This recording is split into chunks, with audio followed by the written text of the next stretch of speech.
Issue یہ ہے کہ یہ وقت کیا ہوگا، اسٹریٹجی کیا ہوگی، یہ تو ہم ڈیسائیڈ کریں گے نا. اور ابھی تو وہ گھبرا گئے ہیں، آپ نے دیکھا ہے پریس کانفرنسز کے اوپر پریس کانفرنسز ہو رہی ہیں اور ان کا خیال ہے کہ اس طرح سے وہ یہ کوریج کو متاثر کر سکیں گے یا روک سکیں گے.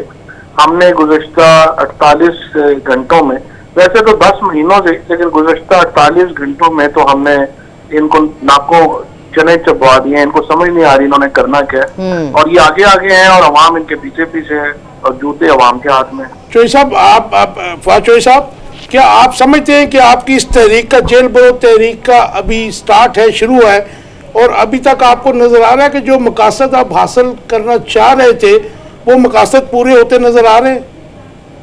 دیکھیے، مقاصد تو ہمارے جو ہے نا وہ یہی ہوتا ہے کہ آپ دو ہی طریقے ہیں نا. جی جی. ایک طریقہ یہ ہے کہ عوام جو ہے وہ رجسٹر کرائے گی پرامن پروٹیسٹ، اور اگر پرامن پروٹیسٹ جب نہیں رجسٹر ہوتے تو پھر معاملہ وائلنس کی طرف چلا جائے.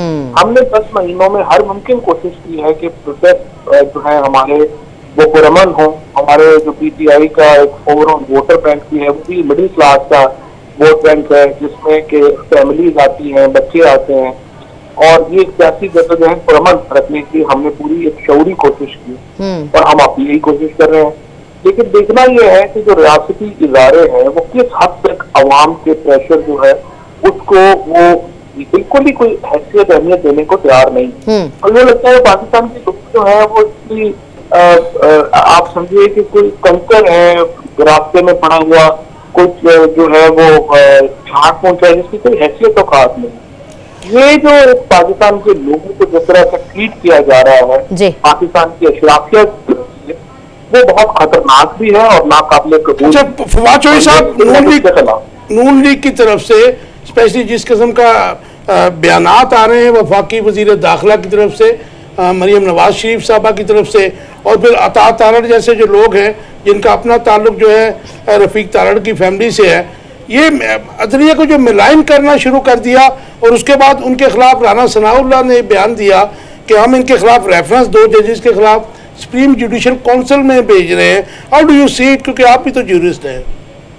جی بالکل، یہ تو جو 2 ججز کا قصور یہ ہے کہ انہوں نے یہ جرات کیسے کی کہ انہوں نے چیف جسٹس پاکستان کو کہا کہ آپ الیکشن کرانے کے معاملے کا ایک سو موٹو نوٹس، اور اس کے بعد ان کے خلاف ایک بہت بڑی کیمپین لانچ ہو گئی ہے، اور پورا ملک اس وقت انگش مددگاہ ہے کہ اس وقت جب عمران خان کو ایک ایڈیشنل سیشن جج کے یہ کہنے کے اوپر کہ آپ کے خلاف قانونی کارروائی ہوگی، آپ نے کنٹمپٹ نوٹس دے دیا. سپریم کورٹ کے ججز کو انہوں نے اپنے پاؤں میں رون دیا ہے، مریم نواز اینڈ کمپنی نے. اس کے اوپر نوٹس کیوں نہیں ہو رہا؟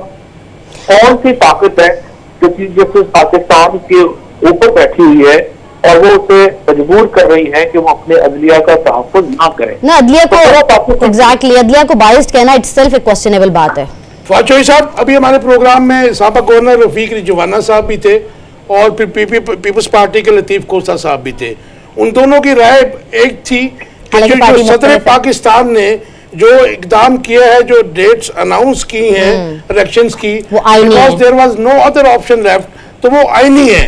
تو لیکن ابھی تک ہمیں یہ نظر آ رہا ہے کہ الیکشن کمیشن آف پاکستان جو ہے ابھی تک اس کے اوپر کچھ ہل جل نہیں دکھا رہا ہے، بلکہ بہانے تراشے جا رہے ہیں. اس میں ایک اور چیز ایڈ کر لیجیے کہ رفیق رجوانہ اور لطیف کوسہ پاکستان کے 2 بہت نامور وکیل بھی ہیں. جی جی. تو یہ صرف سیاستدان یا گورنر نہیں ہے، یہ بڑے دونوں پائے کے چوٹی کے وکیل بھی ہیں. اور کسی بھی پاکستان میں وکیل کو جو ڈاؤٹ نہیں ہے اس کے لیے یہ ماننا ناممکن ہے کہ 90 دن کے اندر انتخابات کرانا لازم نہیں ہے. جی چوہدری صاحب، انہوں نے آئین کے روح کے حوالے سے یہ بات کی ہے کہ ان لوگوں نے صدر مملکت نے غلط نہیں کیا. پاکستان کے اندر یہ ایک کنسنسس ہے اس وقت لیگل کمیونٹی میں کہ 90 دنوں کے اندر انتخابات کرانا آئینی شرط ہے، اور اگر یہ پورا نہیں ہوتا تو آپ آئین کو وائلیٹ کر رہے ہوں گے. اور اس کے اوپر لاہور ہائی کورٹ کا فیصلہ موجود ہے اور صدر مملکت نے اپنی رائے دے دی ہے.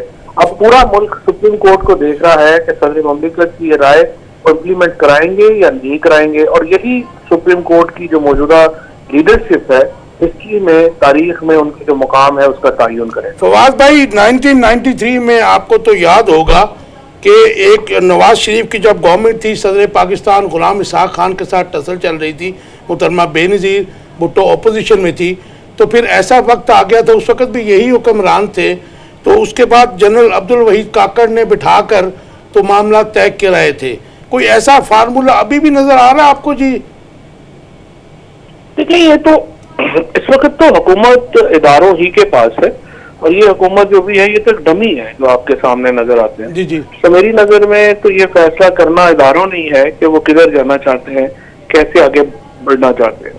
چوئی صاحب جو استعفیٰ دیا کل نیب کے چیئرمین نے، اور جو انہوں نے ٹویٹس کیے اور ان کے بیانات آئے، اور اس کے بعد عمران خان کی اہلیہ، عمران خان اور آپ سمیت کچھ ان کے آپ کے جو مین رہنما ہیں پی ٹی آئی کے، ان کو نوٹسز جاری ہو گئے، یہ آپ اس کو کیسے دیکھتے ہیں؟ کیا یہ آپ کے اوپر کوئی الزامات جو ہیں ان میں حقیقت بھی ہے یا پھر پولیٹیکل وکٹمائزیشن ہے؟ یہ دیکھیں انہوں نے تو یہ کیا ہے کہ جو مدینہ میں احتجاج ہوا اس کے پرچے یہاں پہ لیڈرشپ کے اوپر کر دیے گئے، عمران خان صاحب کے اوپر، میرے اوپر، باقی ساری لیڈرشپ کے اوپر توہین مذہب کا قانون انہوں نے استعمال کیا. اس کے بعد آپ اینٹی ٹیررزم کا جس طریقے سے قانون استعمال کیا، آپ نے دیکھا ہی جو عمران خان کی پیشی ہوئی یہاا پہ، اس میں وہ کیس کیا ہے؟ کیس یہ ہے کہ 25-30 لوگوں نے الیکشن کمیشن کے باہر احتجاج کیا جس میں ایک عملہ نہیں ٹوٹا، اور عمران خان اس احتجاج میں موجود بھی نہیں تھے، ان کے اوپر ٹیررزم کا مسئلہ جو ہے وہ دے دیا گیا. اور اب اس وقت نیب، اینٹی کرپشن، ایف آئی اے اور پولیس، ان کے پاس کوئی اور کام نہیں ہے سوائے اس کے کہ یہ تحریک انصاف کے لوگوں کے اوپر جعلی مقدمے بنائیں، اور دن رات یہ صرف اسی میں لگے ہوئے ہیں، اور افسروں کو لگایا ہی اس شرط پہ جا رہا ہے کہ اگر آپ مقدمے بنائیں گے تو لگیں، نہیں تو بنا سکتے تو آپ نہ لگیں. تو یہ تو ریاست کے جو معاملات ہیں اگر اس طرح چلائے جائیں گے تو یہ تو ریاست کی سالمیت کے تناظر میں خطرناک ہو جائے گا جی یہ سارا کچھ.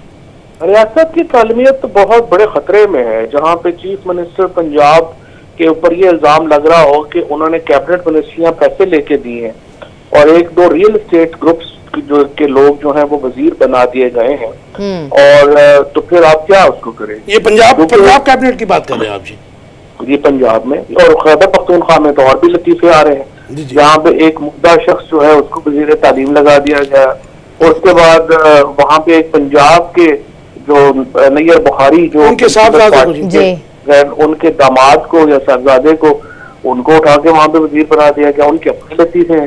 یہاں پہ معاملات اور سنگین ہیں. تو یہ اور اسی کے ساتھ ساتھ یہ کہ چیف الیکشن کمشنر کو کہا جا رہا ہے کہ آپ ہمارے اگلے صدر ہیں اور آپ ہمارے ساتھ رہیں، اور اس کے پاس وہ بالکل منشی ہی بنتے ہیں. یہ آپ بریکنگ دے رہے ہیں ہمیں کہ ان کو صدر مملکت کی آفر ہوئی ہے جی؟ جی. اچھا میں آپ سے چاہوں گا کیونکہ آپ you are very close to Imran Khan, I know, آپ مجھے یہ بتائیے کہ عمران خان بھی گرفتاری دینے جا رہے ہیں کیونکہ نظریں جمی ہوئی ہیں ساروں کی. جی جی، کیونکہ اپوزیشن بڑے شد و مت سے کہہ رہی ہے جی عمران خان صاحب نے تو ضمانتیں کروا لی، حالانکہ یہ تو ڈیفرینشیٹ آپ کو کرنا ہوگا. اور حالانکہ جب آپ کی بھی ملاقات ہوئی تھی تب انہوں نے کہا تھا، انہوں نے نظائم ظاہر کیے تھے کہ میں پرامن ہوں آرام سے، اور اگر گرفتاری کا معاملہ ہے تو میں گرفتاری دے سکتا ہوں.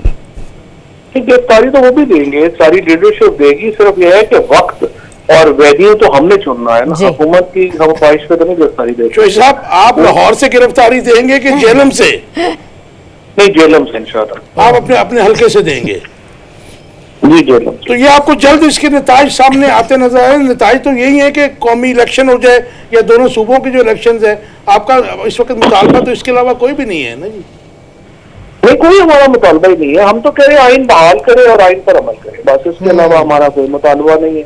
اور آپ دیکھیں یہ صرف آئین کے اوپر جس بہیمانہ طریقے سے، جس طریقے سے انہوں نے اب یہ نیا فائنانس بل پاس کیا ہے اس حکومت نے، جس کے نتیجے میں جو 20,000 روپے سے لے کے 1.5-2 لاکھ روپے تک کمانے والے خاندانوں کی تو انہوں نے چیخیں نکال دی ہیں. اور جتنی مہنگائی، ٹیکسیشن اس وقت ہو گئی ہے، 61 لوگوں نے بیٹھ کے وہ بل پاس کر دیا. اور قانون آئین یہ کہتا ہے کہ فائنانس بل جو ہے اس کو 15 دن آپ کم از کم ڈیبیٹ کریں گے تاکہ لوگوں کے سامنے صحیح چیزیں آ جائیں. انہوں نے کوئی چیز نہیں چھوڑی جس کو ٹیکس نہیں کیا، حشر نشر کر دیا. اور اب وہ بھی ایک آئین کی وائلیشن میں جو ہے وہ سارا بل پاس ہوا. فواد چوہدری صاحب، ایک بڑی حیران کن جو صورتحال ہے کہ پاکستان میں اقتصادی ٹرمائل ہے، پولیٹیکل ٹرمائل ہے بڑا شدید، اور ایسے میں ہم دیکھتے ہیں